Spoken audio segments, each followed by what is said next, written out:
തെരഞ്ഞെടുപ്പ് വരാനിരിക്കെ ഖജനാവ് കാലിയാണോ പൂച്ചപ്പെട്ട് കിടക്കുകയാണോ എന്നൊന്നും അറിയില്ല. കുറേ അർഹതപ്പെട്ടവർ ഈ ലിസ്റ്റിൽ നിന്നും പുറത്താകുന്നു എന്നുള്ളൊരു ആശങ്ക വലിയ തോതിൽ ഉണ്ട്. അത് ഏറ്റവും കൂടുതൽ ഒരുപക്ഷെ അനുഭവിക്കാൻ പോകുന്നത് 5000 കോടിയാണ് ഇപ്പോൾ കേന്ദ്രത്തിൽ നിന്ന് കിട്ടുന്ന വിഹിതമെങ്കിൽ അതിൻ്റെ 40% ഈ പുതിയ നിയമം വരുമ്പോൾ അല്ലെങ്കിൽ ഈ ബിൽ നിയമമാകുമ്പോൾ അത് സംസ്ഥാനം വഹിക്കണമെന്നുള്ളതാണ്. നമ്മുടെ സംസ്ഥാനത്തിലെ ദാരിദ്ര്യ നിർമ്മാർജ്ജനത്തിനൊക്കെ ഏറ്റവും ഒരുപാട് വലിയ പങ്ക് വഹിച്ചിട്ടുണ്ട് ഈ സ്ത്രീ ശാക്തീകരണം തന്നെ. ഒരുപക്ഷേ ഇനി വരും ദിവസങ്ങളിൽ ഏറ്റവും കൂടുതൽ ചർച്ച ചെയ്യപ്പെടാൻ പോകുന്നതും അല്ലെങ്കിൽ കൂടുതൽ വിവാദത്തിലാകാൻ പോകുന്നതും ആ ഒരു വാക്കാണ്. രാജ്യത്തെ പാവപ്പെട്ട ജനങ്ങൾ, പ്രത്യേകിച്ചും സ്ത്രീകൾക്ക്, വരുമാനമില്ലാത്ത സ്ത്രീകൾക്കൊരു ശാക്തീകരണമായിരുന്നു തൊഴിലുറപ്പ് പദ്ധതി. നമസ്കാരം.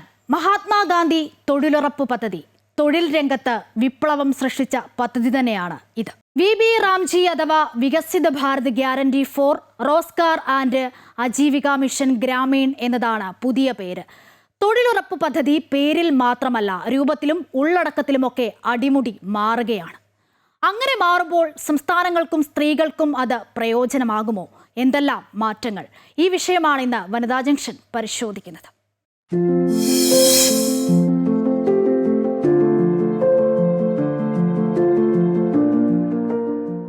സ്വപ്ന, ഞാൻ സൂചിപ്പിച്ച പോലെ തന്നെ നമ്മൾ കേട്ടുവന്നിരുന്ന തൊഴിലുറപ്പ് പദ്ധതി അത് അടിമുടി മാറുകയാണ്. പേരടക്കം മാറുന്നു, ബില്ലുകൾ ഇപ്പോൾ പാസ്സാകാൻ പോകുന്നു എന്നതാണ്. നമുക്കറിയാം 2005 ഈ പദ്ധതി വരുന്നത്, അത് നിയമമാകുന്നത് 2006 ഫെബ്രുവരി 2 അത് ഇന്ത്യയിലെ തന്നെ 200 ജില്ലകളിൽ അത് പ്രാവർത്തികമായി എന്നുള്ളതാണ്. കേരളത്തിൽ നോക്കുമ്പോൾ വയനാട്, പാലക്കാടാണ് ആദ്യം വന്നത്. പിന്നീട് അത് 2008 ആകുമ്പോഴത്തേക്ക് രാജ്യത്ത് ആകമാനം അത് വ്യാപിച്ചു.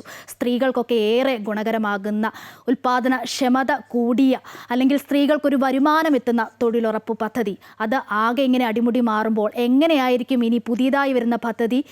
വനിതകൾക്ക് പ്രയോജനമാകുമോ? തീർച്ചയായും അത് വലിയ രീതിയിൽ നമുക്ക് ആശങ്കയുണ്ടാക്കുന്ന ഒരു കാര്യം തന്നെയാണ് അശ്വതി. പക്ഷേ നമ്മൾ ഈ വാക്ക് കേൾക്കുമ്പോൾ അല്ലെങ്കിൽ തൊഴിലുറപ്പ് പദ്ധതി എന്ന് കേൾക്കുമ്പോൾ നമ്മുടെ മനസ്സിൽ വരുന്ന ചില ചിത്രങ്ങളുണ്ട്. അതായത് നമ്മുടെ ജീവിതത്തിൻ്റെ അല്ലെങ്കിൽ ഗ്രാമീണ മേഖലകളുടെ എല്ലാ തലങ്ങളിലും നമുക്ക് കാണാൻ കഴിയുന്ന സ്ത്രീകൾ കൂടുതലുള്ള ഒരു കൂട്ടം. അതാണ് ഈ തൊഴിലുറപ്പ് മേഖലയിൽ അല്ലെങ്കിൽ തൊഴിലുറപ്പ് എന്നൊക്കെ പറയുമ്പോൾ നമ്മുടെ മനസ്സിൽ പെട്ടെന്ന് വരുന്ന ഒരു ചിന്ത അല്ലെങ്കിൽ ഒരു ചിത്രം. പ്രധാനമായും അവർ ചെയ്യുന്ന കാര്യങ്ങൾ ഓരോ മേഖലകളായി തിരിച്ച് ഈ കൃഷിയിടങ്ങൾ ഒരുക്കൽ, അല്ലെങ്കിൽ ഹരിത ഉദ്യാനങ്ങൾ, ഹരിതവേലികൾ, ഇവയുടെയൊക്കെ നിർമ്മാണം, ജലാശയങ്ങളൊക്കെ വൃത്തിയാക്കുക, അവയെ പുനരുദ്ധരിക്കുക, അപ്പം മണ്ണിടിച്ചൽ, മാലിന്യം, അങ്ങനെ ഈ പറഞ്ഞതുപോലെ നമ്മുടെയൊക്കെ നാടിൻ്റെ ഗ്രാമീണ മേഖലയിൽ കടക്കുകയാണെങ്കിൽ അതിൻ്റെ മുക്കിലും മൂലയിലും ഒക്കെ നമുക്ക് കാണാൻ സാധിക്കുന്ന ഒരുപാട് സഹായകരമാകുന്ന, നമ്മുടെ സാമൂഹ്യ ജീവിതത്തിന് ഒരുപാട് സഹായകരമാകുന്ന അങ്ങനെ പ്രവർത്തനങ്ങൾ നടത്തുന്ന ഒരു കൂട്ടം ആളുകൾ. പക്ഷേ ഇവയെല്ലാം നിയന്ത്രിച്ചിരുന്നത് തദ്ദേശ സ്ഥാപനങ്ങൾ വഴിയാണ്. ഈ ഇത്തരം തൊഴിലുറപ്പ് പദ്ധതികളിലൂടെയാണ് ഇതെല്ലാം നിയന്ത്രിച്ചു ആ ഗ്രാമീണ ഭംഗി നിലനിർത്തിക്കൊണ്ട് പോകുന്നത്. പക്ഷേ ഇത്തരം തൊഴിലുറപ്പ് പദ്ധതികളിലൂടെയാണ് എന്ന് നമുക്ക് പറയാൻ സാധിക്കും. ഇതിൻ്റെ ഏറ്റവും എടുത്തു പറയേണ്ട ഒരു പ്രത്യേകത എന്ന് പറയുന്നത് ഇതിൽ നല്ലൊരു ശതമാനം സ്ത്രീകളാണ് എന്നതാണ്. അതും ഈ ഒരു 50, 60, 70 വയസ്സ് വരെയൊക്കെയുള്ള സ്ത്രീകളൊക്കെ ഇതിൻ്റെ ഭാഗമായി അവർ വന്നു ചേരുന്നുണ്ടെന്നാണ് ഏറ്റവും വലിയൊരു പ്രത്യേകത എന്ന് പറയുന്നത്. അതുകൊണ്ട് തന്നെ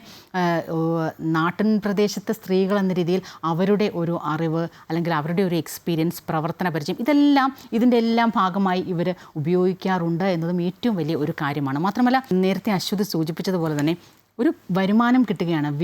വീടുകളിൽ ഒതുങ്ങിക്കൂടിയിരിക്കുന്നു പോയേക്കാവുന്ന ഒരു വിഭാഗത്തിന് ഒരു വരുമാനം കിട്ടുകയാണ്. അത് ഏറ്റവും വലിയൊരു കാര്യമായി നമ്മളത് കാണണം. പ്രത്യേകിച്ച് തങ്ങളുടെ തൊഴിലെടുക്കുന്നതിനെക്കുറിച്ചുള്ള ഒരു അവകാശബോധം ഈ പിന്നാക്ക വിഭാഗങ്ങളിലെ അവരടക്കമാണ് ഇതിലേക്ക്, ഈ ഒരു തൊഴിലുറപ്പിലേക്ക് വരുമ്പോൾ ഒരുപക്ഷെ മുന്നോക്കക്കാരായി നമുക്ക് അതിൽ കാണാൻ സാധിക്കുന്നത്. അങ്ങനെ വീടിനടുത്ത് തന്നെ ജോലി ചെയ്ത് കൃത്യമായി ഒരു വരുമാനം സമ്പാദിക്കാൻ കഴിഞ്ഞു എന്നതൊക്കെ ഒരുപക്ഷെ ഈ സ്ത്രീകളെ സംബന്ധിച്ച് ഈ തൊഴിലുറപ്പിലേക്ക് വരുന്നതിന് ഏറ്റവും വലിയ ആകർഷക ഘടകമായി നമുക്ക് കാണാൻ സാധിക്കും. മാത്രമല്ല, ഈ പറഞ്ഞതുപോലെ ഈ മഹാത്മാഗാന്ധി ദേശീയ തൊഴിലുറപ്പ് നിയമം, അതിൻ്റെ കീഴിലുള്ള ഈ ഈ പേര് മാറ്റി പദ്ധതികളൊക്കെ മാറ്റി എന്തായാലും പുതിയ രീതിയിൽ രൂപത്തിലും ഭാവത്തിലുമൊക്കെ നിലവിൽ വരുന്നതോടെ ഒരുപാട് മാറ്റങ്ങൾ, അതിൻ്റെ പ്രത്യാഘാതങ്ങൾ എന്താകുമെന്നതാണ് ഏറ്റവും വലിയ ആശങ്ക ഉണ്ടാക്കുന്നത്. പ്രത്യേകിച്ചും നമ്മുടെ കേരളത്തിൽ ഈ പറഞ്ഞതുപോലെ ഏതാണ്ട് 22 ലക്ഷത്തോളം തൊഴിലുറപ്പ് ജീവനക്കാർ അല്ലെങ്കിൽ തൊഴിലുറപ്പിന് പോകുന്ന ആളുകളുണ്ട് എന്നാണ്, ഈ പദ്ധതിയിൽ അംഗങ്ങളാണ് എന്നാണ് മനസ്സിലാക്കുന്നത്. ഇതിൽ നേരത്തെ സൂചിപ്പിച്ചതുപോലെ ബഹുഭൂരിപക്ഷവും സ്ത്രീകളാണ്.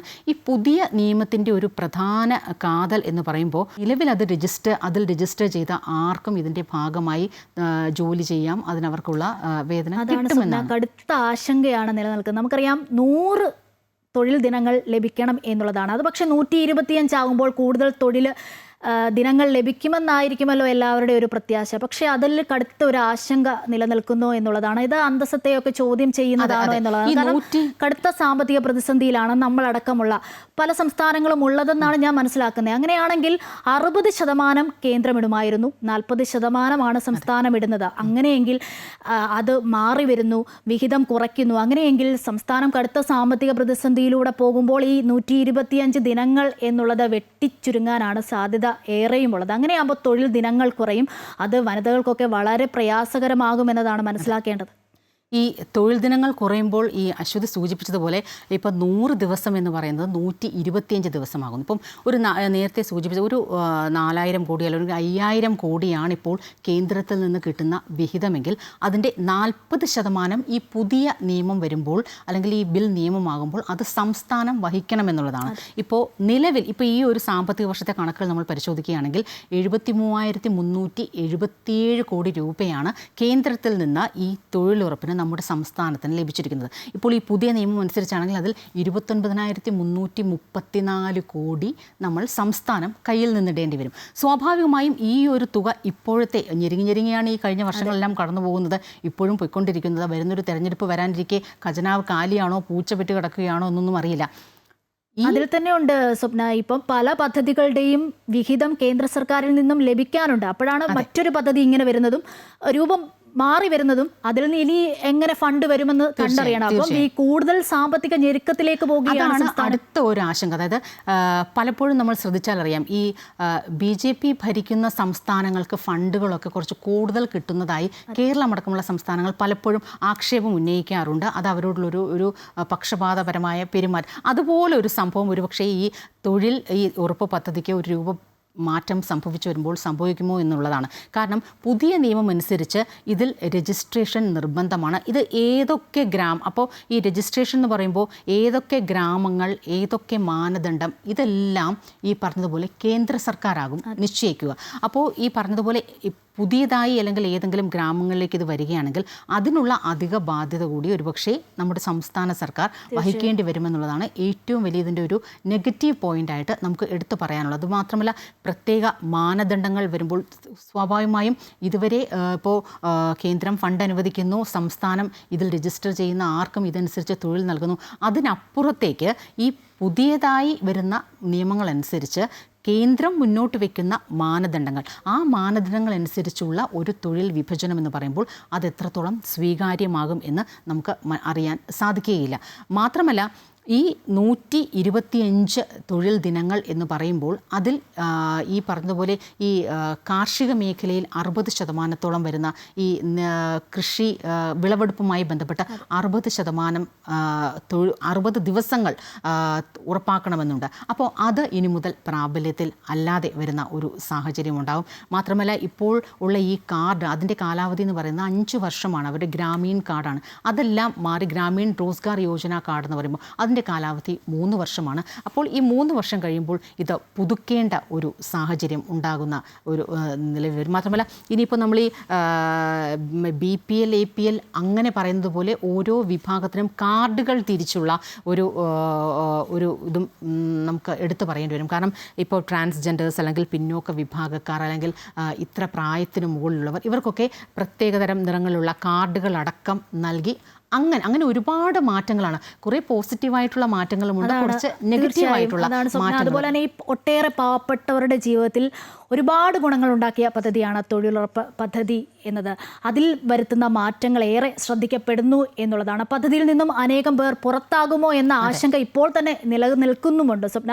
അതോടൊപ്പം തന്നെ രാജ്യത്തെ പാവപ്പെട്ട ജനങ്ങൾ, പ്രത്യേകിച്ചും സ്ത്രീകൾക്ക്, വരുമാനമില്ലാത്ത സ്ത്രീകൾക്ക് ഒരു ശാക്തീകരണമായിരുന്നു തൊഴിലുറപ്പ് പദ്ധതി എന്നുള്ളത് എടുത്തു പറയേണ്ടതാണ്. ശാക്തീകരണത്തിന് പ്രധാന പങ്ക് വഹിച്ച ഒരു പദ്ധതിയും കൂടിയായിരുന്നു തൊഴിലുറപ്പ് പദ്ധതി എന്നത്. ഈ കേന്ദ്ര നിയമത്തിന്റെ പ്രത്യാഘാതം ഏറ്റവും കൂടുതൽ അനുഭവിക്കാൻ പോകുന്നതും ഈ വനിതകൾ തന്നെ എന്നുള്ളത് എടുത്തു പറയേണ്ട ഒരു കാര്യമാണ്. ഏറ്റവും അധികം ആശങ്ക സ്വപ്ന സൂചിപ്പിച്ച പോലെ തന്നെ കുറേ അർഹതപ്പെട്ടവർ ഈ ലിസ്റ്റിൽ നിന്നും പുറത്താകുന്നു എന്നുള്ളൊരു ആശങ്ക വലിയ തോതിൽ ഉണ്ട്. അത് ഏറ്റവും കൂടുതൽ ഒരുപക്ഷെ അനുഭവിക്കാൻ പോകുന്നത് കേരളം എന്ന സംസ്ഥാനമായിരിക്കും. പ്രത്യേകിച്ചും എന്തുകൊണ്ടാണ് ഈ നമ്മൾ കടുത്ത സാമ്പത്തിക പ്രതിസന്ധിയിലൂടെ പോകുന്നത് കൊണ്ട് അത് കേന്ദ്രത്തിൻ്റെ ആ ഒരു നിയമം ഇങ്ങനെ പാസ്സാകുമ്പോൾ കേന്ദ്രത്തിൻ്റെ ആ ഒരു ഇത് സംസ്ഥാനത്തിന് വഹിക്കാൻ പറ്റുമോ എന്നുള്ള ഒരു ചോദ്യം അവിടെ നിലനിൽക്കുകയാണ്. കേരളത്തിൽ 22 ലക്ഷം പേരാണ് ഈ പദ്ധതിയിൽ അംഗമായിട്ടുള്ളത്. അതിൽ ഭൂരിപക്ഷവും സ്ത്രീകൾ തന്നെയാണ്. 20 വയസ്സിന് മുകളിൽ അടക്കം പ്രായമായ ഒട്ടേറെ പേര് ഈ ഗുണഭോക്താക്കളിൽ പെടും എന്നുള്ളതാണ്. അപ്പോൾ ആശങ്കകൾ ഇങ്ങനെ നിലനിൽക്കുകയാണ്. പ്രതിപക്ഷമൊക്കെ ശക്തമായ എതിർപ്പ് രേഖപ്പെടുത്തുന്നുണ്ട് എന്നുള്ളതാണ്. ഇനി സംസ്ഥാനം ഇക്കാര്യത്തിൽ എന്തായിരിക്കും അറിയിക്കുക എന്നുള്ളതൊക്കെ എതിർപ്പ് അറിയിക്കാനുള്ള സാഹചര്യം തന്നെയാണ്. കാരണം നേരത്തെ ഈ സൂചിപ്പിച്ചതുപോലെ ഇപ്പോഴത്തെ ഏറ്റവും ഒരു പുതിയ കണക്കാണ് ഞാൻ പറഞ്ഞത്. ഈ ഒരു സാമ്പത്തിക വർഷത്തെ കണക്കാണ് പറഞ്ഞത്. ഇപ്പോൾ ഈ നിലവിൽ ഈ 29,334 കോടി എന്ന് പറയുന്നത് ഒരുപക്ഷെ നമുക്ക് ചിന്തിക്കാൻ ഇവൻ PM ശ്രീയിൽ നിന്ന് പോലും പേരിന് പോയി ചേർന്നാൽ എന്നാൽ ആ 1,600 കോടി രൂപ അല്ലെങ്കിൽ 1,500 കോടി രൂപ നമുക്ക് കിട്ടുന്നെങ്കിൽ കിട്ടട്ടെ എന്ന സാഹചര്യത്തിലേക്കടക്കം നമ്മൾ സംസ്ഥാനത്തിനുള്ള സ്വയംഭരണാവകാശമുള്ള കാര്യമാണ്. എങ്കിൽ കൂടിയും അങ്ങനെ ഒരു ഫണ്ട് കിട്ടുന്നെങ്കിൽ കൂടി കിട്ടട്ടെ എന്ന സാഹചര്യത്തിലേക്കടക്കം സംസ്ഥാനം നീങ്ങിയത് നമ്മൾ കണ്ടതാണ്. അതുകൊണ്ട് ആ ഒരു സ്ഥാനത്ത് ഈ 23,334 കോടി എന്നൊക്കെ പറയുമ്പോൾ അത് ഏത് രീതിയിലാണ് അതിനുള്ള തുക സംസ്ഥാനം കണ്ടെത്തുക എന്നത് ഏറ്റവും ആശങ്കയുണ്ടാക്കുന്ന കാര്യമാണ്. പല വ്യവസ്ഥകൾ വരുന്നുണ്ട്. നേരത്തെ ഈ വ്യവസ്ഥകൾ ലംഘിച്ചാൽ 1000 രൂപ മാത്രമേ പിഴയുള്ളായിരുന്നു. പക്ഷേ ഇപ്പോൾ വ്യവസ്ഥ ലംഘിച്ചാൽ 10,000 രൂപ പിഴ എന്ന് പറയുന്നത് അതൊക്കെ എങ്ങനെ താങ്ങുമെന്നതാണ്. അതാണ് ഈ വ്യവസ്ഥകൾ ഒരു പ്രധാനപ്പെട്ട ഒന്നാണ്. ഈ വ്യവസ്ഥകൾ ലംഘിക്കുന്നവർക്ക് 1000 രൂപ എന്നുള്ളത് 10,000 രൂപ അത് ആര് നൽകും എന്നുള്ളതാണ്. കാരണം നിലവിൽ തദ്ദേശ സ്വയംഭരണ സ്ഥാപനങ്ങളുടെ കീഴിലാണ് ഈ തൊഴിലുറപ്പ് പദ്ധതികൾ അലോക്കേറ്റ് നൽകുന്നത്. അപ്പോൾ ഇങ്ങനെ ഒരു ഏതെങ്കിലും കേന്ദ്രം മുന്നോട്ട് വയ്ക്കുന്ന മാനദണ്ഡങ്ങളിൽ എന്തെങ്കിലും ഒരു വ്യത്യാസം വരുത്തിയാൽ അല്ലെങ്കിൽ ആ ഒരു ചട്ടലംഘനം ഉണ്ടായാൽ ഈ 10,000 രൂപ ആര് നൽകും, അല്ലെങ്കിൽ അങ്ങനെ എത്രത്തോളം 10,000 രൂപകൾ നമുക്ക് വേണ്ടി വരും എന്നതടക്കമുള്ള കാര്യങ്ങൾ ഇനിയും വിശാലമായ ഒരു ചർച്ച ആവശ്യമാണ് എന്ന് തോന്നുന്നു.